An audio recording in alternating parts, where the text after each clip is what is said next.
Assalamualaikum warahmatullahi wabarakatuh. Hi student, how are you today? Alhamdulillah, I'm fine too. Nah, sebelum memulai pembelajaran pada hari ini, marilah kita berdoa terlebih dahulu.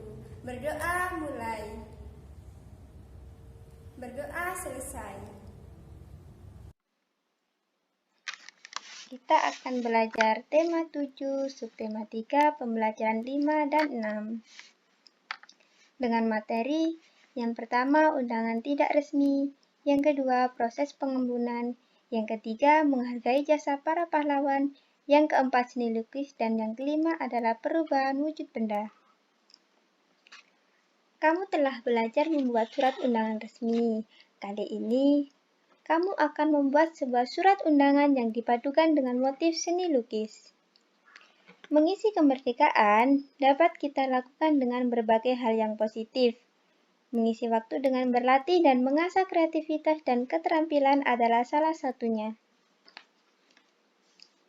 Keterampilan yang didukung dengan kreativitas akan mampu menghasilkan karya atau produk-produk yang berkualitas, indah, dan berguna. Tahukah kamu apa itu undangan tidak resmi? Undangan tidak resmi adalah undangan yang mengatasnamakan perorangan yang ditujukan kepada perorangan untuk kepentingan perorangan. Contohnya adalah undangan ulang tahun dan undangan pernikahan. Dalam undangan tidak resmi, penggunaan kata tidak perlu menggunakan bahasa atau kata-kata yang resmi.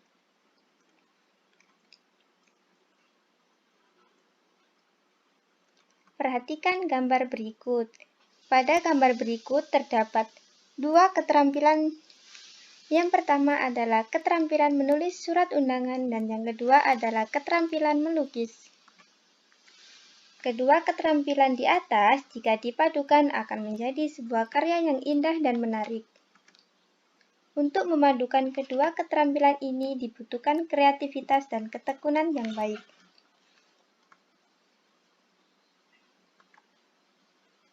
Proses pengembunan. Pernahkah kamu mengalami peristiwa berikut ini? Pada saat meminum air es, kamu akan menjumpai adanya titik-titik air di dinding tempat air es tersebut. Tahukah kamu bahwa titik-titik air tersebut terjadi karena adanya peristiwa pengembunan udara yang berada di sekitar tempat es tersebut? Udara mengalami peristiwa pengembunan karena udara di sekeliling gelas atau plastik melepaskan kalor atau panas kepada es di dalam wadahnya. Hal tersebut karena suhu udara di luar gelas atau plastik lebih besar atau tinggi dibandingkan dengan suhu es dalam gelas atau plastik. Peristiwa pengembunan lain yang sering kita jumpai yaitu ketika pada pagi hari kita melihat ada titik-titik air di dedaunan, sekitar rumah kita pun menjadi basah. Air sering menetes dari atas genting. Titik-titik air tersebut merupakan embun yang berasal dari uap air yang mengembun menjadi titik-titik air. Sikap kepahlawanan dan patriotisme tidak hanya dibutuhkan dalam meraih cita-cita kemerdekaan bangsa, namun juga dibutuhkan dalam mengisi kemerdekaan. Ingatlah siswa kepada kepahlawanan dan patriotisme yang ditunjukkan oleh seorang guru. Manfaat apa yang kamu rasakan terhadap sikap kepahlawanan dan patriotisme guru? Karena guru, kamu bisa membaca, menulis, dan berhitung, serta menguasai ilmu pengetahuan dan teknologi. Kamu pun diarahkan untuk menguasai berbagai keterampilan. Maka dari itu, guru juga termasuk pahlawan. Guru adalah pahlawan tanpa tanda jasa. Berbagai peristiwa dari masa penjajahan, pergerakan dan kebangkitan nasional, proklamasi kemerdekaan dan usaha mempertahankan kedaulatan bangsa dan negara telah melahirkan banyak pejuang dan pahlawan bagi bangsa kita. Jasa mereka begitu besar, kita pun harus bisa menghargainya. Bagaimanakah caranya? Ayo membaca. Menghargai jasa para pahlawan. Bangsa yang besar adalah bangsa yang bisa menghargai jasa para pahlawan. Pepatah itu mengingatkan kita untuk selalu menghargai jasa para pahlawan. Para pahlawan telah berjuang dengan mengorbankan harta, benda, jiwa, bahkan nyawanya untuk meraih kemerdekaan seperti yang sekarang ini. Berkat pengorbanan yang pengabdiannya, bangsa kita bisa terlepas dari penjajahan dan menjadi negara merdeka yang bebas dan berdaulat. Kini, kamu sebagai putra dan putri penerus bangsa mempunyai tugas untuk meneruskan cita-cita para pahlawan. Kamu berkewajiban melanjutkan perjuangan pahlawan sebagai pahlawan pembangunan mewujudkan bangsa Indonesia yang sejahtera, aman, damai, tertib, tentram, dan bahagia. Dengan demikian, kamu telah turut menghargai jasa para pahlawan. Untuk menjadi pahlawan pembangunan, kamu dapat menerapkan nilai-nilai kepahlawanan yang telah ditunjukkan mereka. Yang pertama adalah rela berkorban, dan yang kedua adalah berjiwa besar. Rela berkorban adalah sikap rela yang lebih mementingkan kepentingan bersama di atas kepentingan pribadi. Sikap rela berkorban dapat dibiasakan di lingkungan rumah, keluarga, dan masyarakat. Kita harus peduli kepada orang lain. Yang kedua, berjiwa besar. Berjiwa besar adalah sikap yang mau menerima segala yang terjadi dengan penuh kesabaran dan keikhlasan. Berjiwa besar dapat diwujudkan dengan mau menerima kekalahan dengan ikhlas, meminta maaf, dan memberi maaf.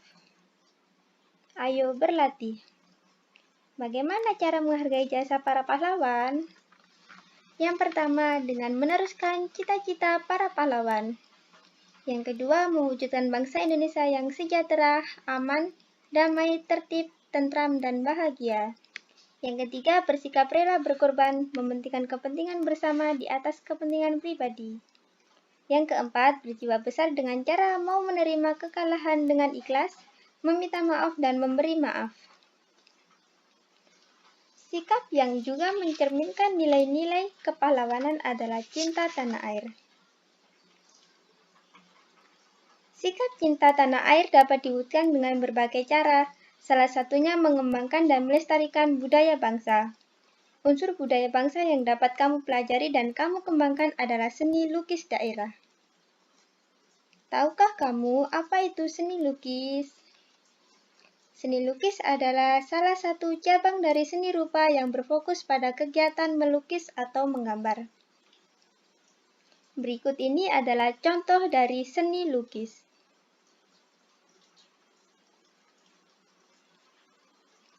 Perubahan wujud benda.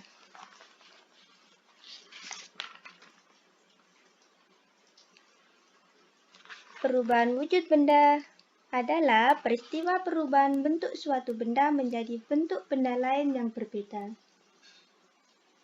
Benda-benda di sekitar kita memiliki sifat dan ciri yang unik.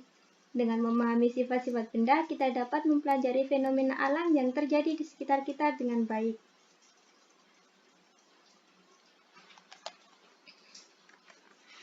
Wujud benda. Yang pertama adalah benda padat, yang kedua benda cair, dan yang ketiga adalah benda gas. Meskipun hanya 3 wujud benda, tetapi ketiganya dapat mengalami perubahan wujud dengan cara yang berbeda. Perubahan wujud benda disebabkan oleh lingkungan yang berubah, misalkan suhu lingkungan yang menjadi panas atau dingin. Perubahan wujud suatu benda yang terjadi antara lain. Yang pertama adalah membeku, yang kedua mencair, yang ketiga menguap, dan yang keempat adalah mengembun. Membeku merupakan perubahan wujud benda cair menjadi benda padat. Contohnya, air dimasukkan ke dalam freezer menjadi beku. Lilin yang kembali membeku setelah meleleh. Yang kedua adalah mencair. Mencair merupakan perubahan wujud benda padat menjadi benda cair karena suhu yang panas. Contohnya, es batu yang mencair, mentega yang mencair saat digunakan memasak. Yang ketiga adalah menguap. Menguap merupakan perubahan wujud benda cair menjadi benda gas. Contohnya saat air dipanaskan di atas kompor akan mendidih, dan mendidih adalah proses penguapan. Bensin dalam tangki kendaraan bermotor saat udara panas. Yang keempat adalah mengembun. Mengembun merupakan perubahan wujud benda dari gas menjadi benda cair. Contohnya, es batu yang diletakkan di dalam gelas. Lama-kelamaan bagian luar gelas menjadi basah. Embun pada pagi hari. Yang kelima, menyublim. Menyublim merupakan perubahan wujud benda padat menjadi gas. Contohnya, kapur barus yang ada di dalam lemari ataupun di kamar mandi lama-kelamaan akan habis dengan sendirinya. Lubang knalpot yang hitam akibat pembakaran CO2 atau karbon dioksida. Nah, bagaimana pembelajaran pada hari ini? Mudah kan? Jika ada yang belum dimengerti dan ingin ditanyakan, silakan japri Ustadz dan Ustazah guru kelas masing-masing ya. Sebelum Ustazah Anggi akhiri, marilah kita berdoa terlebih dahulu. Berdoa mulai. Berdoa selesai. Sampai jumpa lain waktu. Wassalamualaikum warahmatullahi wabarakatuh.